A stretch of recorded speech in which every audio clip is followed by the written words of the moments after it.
Okay. I don't know. Oh, do we start a new one? I hope it didn't cancel the other one. That would be terrible. No, I saved it, right? I don't know what I did. Just like All right. Cool, cool. So, okay. All right.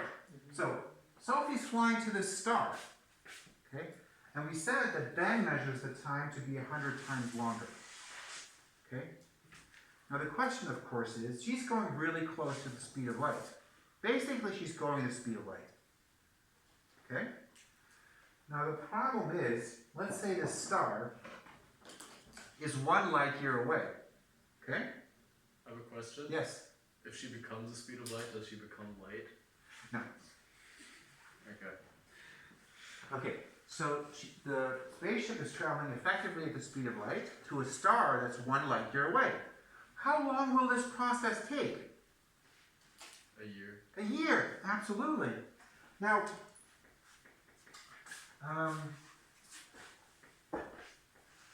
problem is,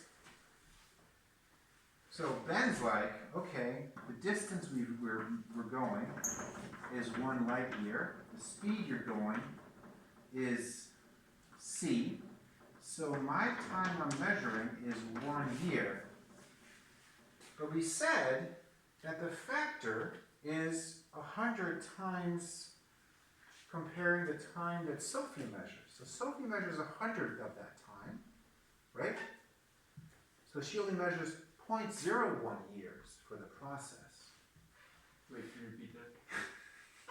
Okay. Well, we agreed that Sophie, because she's moving so fast, close to the speed of light, has a time pass for her that is 100th of the time that passes for Ben. Oh, okay. Yeah. So for Sophie, 1 day passes, for Ben, 100 days pass. And Ben says, well, he's measured the distance to the star, it's 1 light year. He knows that because she's traveling effectively at the speed of light at this point, the process will take 1 year for her to get there. But Sophie measures the time that it takes her to get to the star as 100th of a year, or about 3 days. So she gets to the star in 3 days. Well, what speed is she traveling at, according to her? Or at what speed is the star rushing towards her?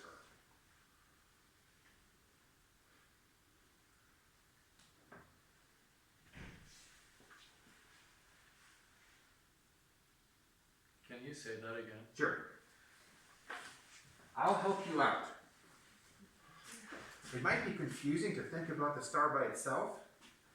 So imagine the star has attached to it a 1 light year long ruler.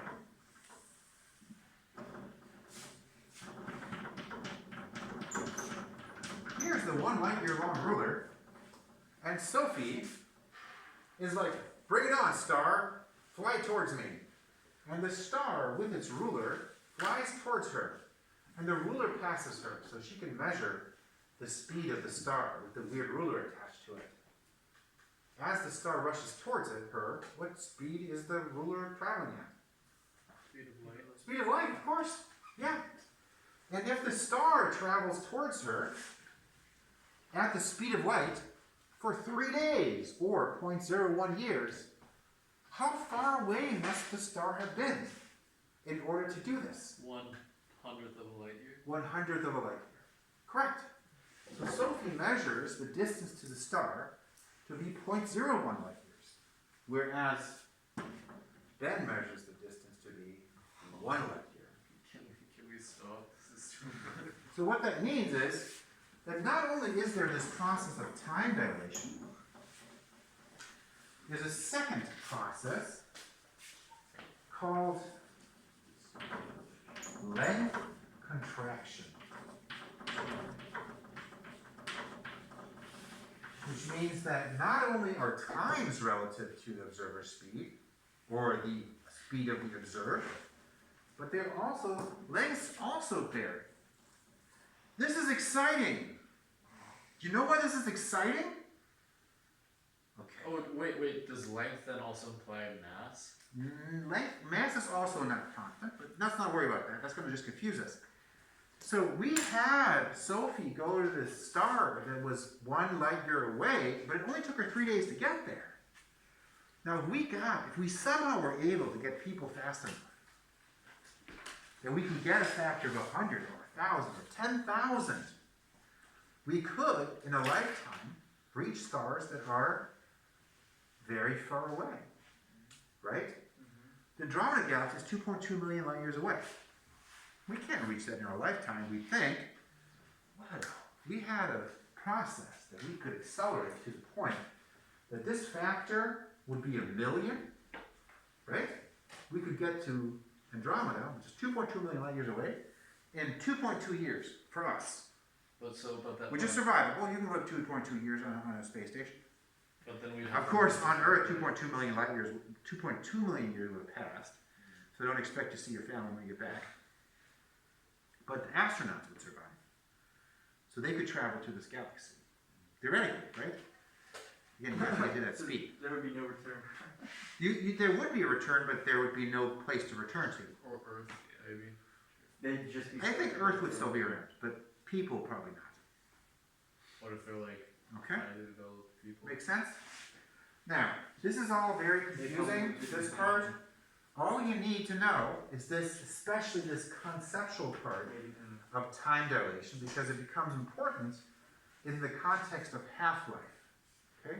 So if you have a particle that's moving, it could theoretically survive longer than you would expect from your perspective, because you're not moving, but the particle is moving. Make sense? Does that Just also- like a human could survive much longer than you expect. Like you could have the astronauts on the spaceship to Andromeda survive what you would measure to be 4 million years. It's ridiculous. You can't live 4 million years. But the astronaut would only live 5 years. Yes. Does this also like play into the sort of theory that like the more precisely you note like something's location, the less precisely you can note its velocity? Oh, that's the Heisenberg uncertainty principle. But Yeah. does that also have to do with like special? This is actually, that's quantum physics and it's unrelated to this. Okay. Cool. I think we're done. Nice. That was. Was that wild? Yeah. That was just. Is this like a multiple choice question on the exam? So the place where they would ask this is through this concept of time dilation related to a half-life. So if you have a particle that would be able to survive longer than you expect, this would be one reason why it could be true. So a fast particle might not decay as fast as you think it should and go further than you would expect based on this. So even in like particle accelerators where they have all that crap crashing together, it's such high energies, right? That you could have, you might have seen those pictures of the paths of the particles traveling through the detectors. Those paths are way longer than they should be because the particles are so fast. So that's kind of, and again, you're expected to have a qualitative understanding. Nobody's expecting you to calculate, oh, the normal half-life of muons is blah, blah, blah, blah, blah. The speed of blah, blah, blah. No, just qualitative understanding. Cool. Woo, we're done. Literally. Can we go home? Yeah. Nice. Okay, so that's it for today. And for the course, I'm going to give you your tests, and that's the show.